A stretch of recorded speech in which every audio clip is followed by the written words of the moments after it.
En Ukraine, on se sent quand même, sincèrement, moi je me sens plus en sécurité à Kiev qu'à Paris. Et donc quand les Ukrainiens... Ce que vous dites là est terrible, pardon. Là, ce que vous venez de dire, c'est très intéressant. Parce que moi, je me rappelle à Vilnius, il y avait une tablée de journalistes européens, très pro-européens, anti-russes, mais ils disaient... On se sent plus en sécurité à la gare de Kiev qu'à la gare du Nord à Paris ou à la gare du Midi à Bruxelles. Mais c'est la vérité. Mais c'est terrible de dire ça. Pardon. C'est un fait, mais c'est pas nouveau avec la guerre. Ouais, mais enfin, on ne reçoit pas de bombes à Paris quand même. Non, mais aller en Bulgarie. Il faut quand même raison garder quand même. Mais ça révèle, disons, ce conservatisme, qu'on soit d'accord ou non avec ça, chacun ses idées, mais ce conservatisme de ces sociétés-là qui considèrent que l'ordre, il y a davantage d'ordre à Kiev, à Moscou, à Varsovie, qu'il n'en a. Il y a moins d'insécurité.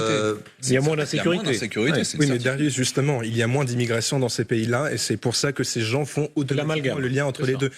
Moi, je suis pas là pour prendre position sur ce sujet. Tout ce que je dis, c'est qu'en Ukraine, c'est l'un des pays les plus blancs en Europe, voire peut-être le plus blanc en Europe. Donc c'est pour ça que quand on a des Ukrainiens, où vous avez mentionné la question initialement, c'était les Russes, lorsqu'ils viennent dans des pays tels que la France, l'Allemagne ou ailleurs, et qu'ils voient cette mixité de population, ils font tout de suite le rapprochement avec l'immigration.